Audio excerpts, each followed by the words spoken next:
Pernah mendengar istilah muscle mind atau muscle knowledge? Pastinya sudah banyak yang kenal kan? Kali ini kita membahas hal seperti ini agar menjadi paham mengapa seseorang melakukan apa yang mereka lakukan dan berbeda satu dengan lainnya. Mundur sedikit ke tahun 2014. Ketika Rinso diangkat sebagai menteri, saya langsung kecewa, dan bukan kecewa saja. Saya memprediksi kemana BUMN itu dibawa. Pasti turun ekonomi Indonesia dan akan memasuki vicious circle. Apa itu vicious circle? Kalau kapal tenggelam ke dasar samudera, maka ada pusaran air yang menarik turun siapa saja yang berada di permukaan. Itulah vicious circle. Untuk membuktikan kebenaran antitesa saya terhadap kebijakan ekonomi BUMN 5 tahun yang lalu, saya mengekspresikan dengan ratusan digital print dari berbagai sudut apa yang akan terjadi di ekonomi Indonesia sejak 2015 hingga 2020. Banyak yang tidak percaya dengan cara pandang saya tersebut. Misalnya jauh hari saya mengatakan rupiah akan di atas 14.000, banyak impor, dan akan banyak transaksi-transaksi di luar negeri yang dalam tanda petik banyak mainnya, serta saya memprediksi BUMN akan merugi besar. Walaupun 80% tebakan saya itu kejadian di tahun berikutnya hingga saat ini, tetap saja dianggap itu semua kebetulan ilmunya Sontoloyo itu. Bagi saya ke depan harusnya BUMN itu diubah, dan sepertinya menek BUMN yang sekarang lebih mendengar suara si Sontoloyo.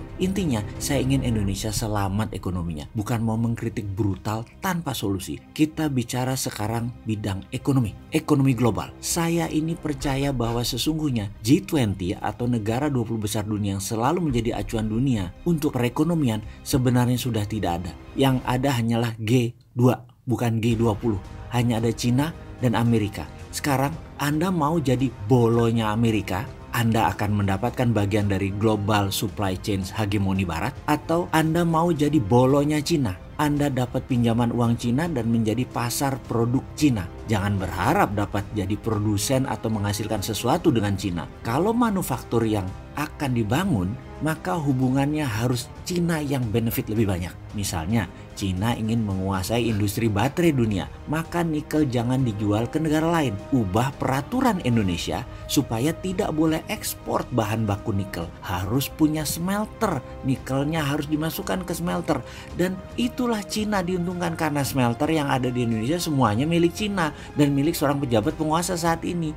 Jadi serba salah posisi Indonesia karena lemahnya kebijakan luar negeri, karena terlalu kasual. Selalu prinsipnya yaitu business as usual, padahal bernegara itu berbeda dengan berbisnis. Bagi saya ini semua berangkat karena muscle knowledge, muscle ilmu ekonomi kita berbeda, setidaknya antara para pejabat dengan si Sontoloyo ini. Karena itu cara saya memandang dan bertindak ya berbeda. Memang tidak boleh ya ada muscle knowledge yang lain. Memang yang punya otot keilmuan muscle knowledge hanya menteri yang saat ini menjabat. Ya enggak lah, ada yang punya muscle knowledge yang beda, dan itu wajar. Bukan tinggi rendahnya loh ya, tapi ya beda. Apalagi saya yang selalu melihat dari geopolitik dan geostrategi dunia. Saya jadi sering batuk-batuk kalau melihat pejabat buat keputusan yang lemah. Ya tapi itulah kehidupan.